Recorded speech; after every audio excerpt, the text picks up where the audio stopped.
Pandian store சீரியலில் அடுத்த வர எபிசோடில் சரவணன் இருந்துட்டு பாண்டியன் இல்லாத நேரமாக பார்த்து கண்டிப்பாக இவங்க பணத்தை எடுத்துகிட்டு போயிடுவாங்க. அதனால் மாமா இங்கே இருக்கட்டும் அப்படின்னு சொல்லிட்டு, மாமா நான் வர வரையும் நீ கடையை விட்டு எங்கேயும் போயிடாத அப்படின்ற மாதிரி வந்து சொல்லிடுறாங்க.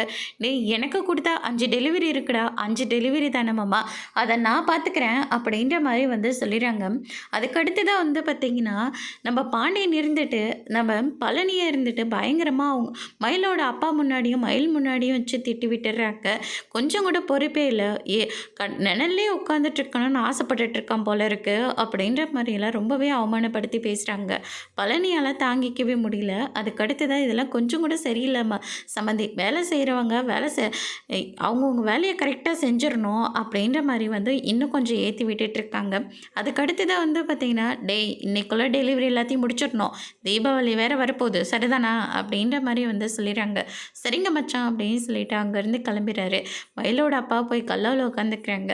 10,000 ரூபாய் பணம் கொடுக்கணுமா அப்படின்ற மாதிரி வந்து சொல்லிடுறாங்க. ஆல்ரெடி தங்கமயில் கிட்ட உனக்கு தீபாவளி சீரு செய்ய போகிறோம், பணத்துக்காக மட்டும் கொஞ்சம் ஏற்பாடு பண்ணி கொடுமா அப்படின்ற மாதிரி வந்து சொல்லிடுறாங்க.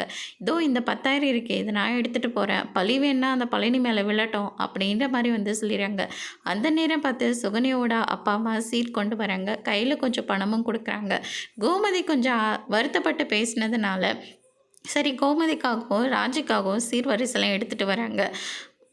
அதை பார்த்தோன்னே கோமதியும் ராஜியும் ரொம்பவே சந்தோஷப்படுறாங்க. பணம் என்ன பண்ணீங்க அப்படின்னு சொல்லிட்டு கேட்கவும், அதான் உங்கள் அப்பா அம்மா கொடுத்துட்டு போனாங்களா, அந்த பணத்தில் தான் வாங்கி கொடுத்தேன் அப்படின்ற மாதிரி சொல்கிறாங்க. அதோட இன்னைக்கான ப்ரமோ முடிச்சிருக்காங்க.